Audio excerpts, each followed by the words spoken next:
I remember finishing Bayonetta 2 on Wii U back when it first launched and being floored that somehow Platinum had bested the first game. Even with consistent framerate issues, the core design of Bayonetta 2 was so incredibly good that it became one of my favorite Wii U games. So if you're like me, you're likely wondering if the Switch version brings anything new to the table that can justify a second dip. If you've never played Bayonetta 2, or Bayonetta for that matter, you're probably wondering what makes this game so great. To put it simply, Bayonetta 2 on Switch is the best version of the best character action game ever made.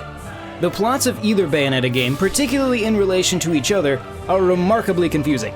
That's not to say they don't make sense, but if you're interested in following along, you'll want to pay close attention during cutscenes. With that in mind, it would be suicidal to attempt to cover anything other than the most general aspects of the story arc here. While Christmas shopping, Bayonetta and her fellow witch Jean are attacked by an angel-controlled fighter jet. Bayonetta kicks the fighter jet. Santa Claus steals Joe Pesci's car and uses it to deliver guns to Bayonetta. While attempting to save Bayonetta from a literal dinosaur from hell, Jean's soul is knocked out of her and dragged to the underworld. This all happens in the first 20 minutes or so. Like I said, pay attention. Things move fast. Bayonetta 2 is an action game in the same vein as Devil May Cry or God of War. You'll spend most of your time in combat, complemented by short segments of exploration and some very light puzzle solving. Combat is quick and fluid, relying on well-timed dodges to activate witch time. This feature slows the progression of time and allows Bayonetta to get in a flurry of powerful combos before her opponent can do anything to stop her. While a plethora of complex combos are available to the player via the combination of punches, kicks, and ranged attacks, knowing specific combos is never really necessary. Rather, the general flow of combat is where Bayonetta 2 puts most of its focus, relying on the player to understand the timing of combat, both in relation to combos and the aforementioned witch time mechanic. Once you get a feeling for this flow, you'll find that you know exactly which attack types to use and when to use them. There is an unstated synergy established between the game and the player that I've never seen accomplished to this degree of perfection in any other game of this style. Topping off the brilliant combat is the occasional spice of variety brought out through unique gameplay moments. Rare one-off segments in which Bayonetta takes control of a mech to rampage through city streets, or straight up plays a level of Star Fox, ensures that a constant feeling of surprise underlines the entire experience. During the occasional moments of exploration outside of combat, plenty of secrets and optional side challenges are available to uncover. While the experience as a whole is linear, the relatively open areas you move through on your journey are well worth scouring. Any optional fights you choose to take on are generally rewarded with collectibles that can be used to expand your health or some other attribute.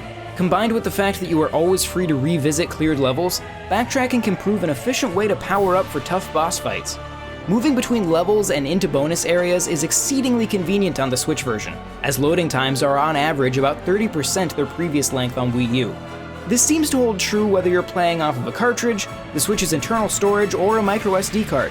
I found myself taking on every single bonus area as the wait time to load into them only amounts to about 3 seconds in the Switch version. While we're on the topic of improvements for the Switch version, the entire game runs much smoother. The Wii U version suffered from near constant frame rate drops away from its target of 60 frames per second. The Switch version, on the other hand, sticks remarkably close to that target.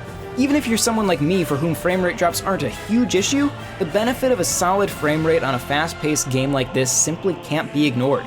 The resolution remains 720p, just like the Wii U version. But given the choice, I'd much rather play at a lower resolution while maintaining the target frame rate. Surprisingly, the game also runs at 720p in handheld mode, meaning that you get a nice clean image, and even when portable, performance still outdoes the Wii U original. Bayonetta 2 is an absolute masterpiece that should be experienced even if the character action genre is not normally your cup of tea. It gleams with creativity and polish in absolutely every department.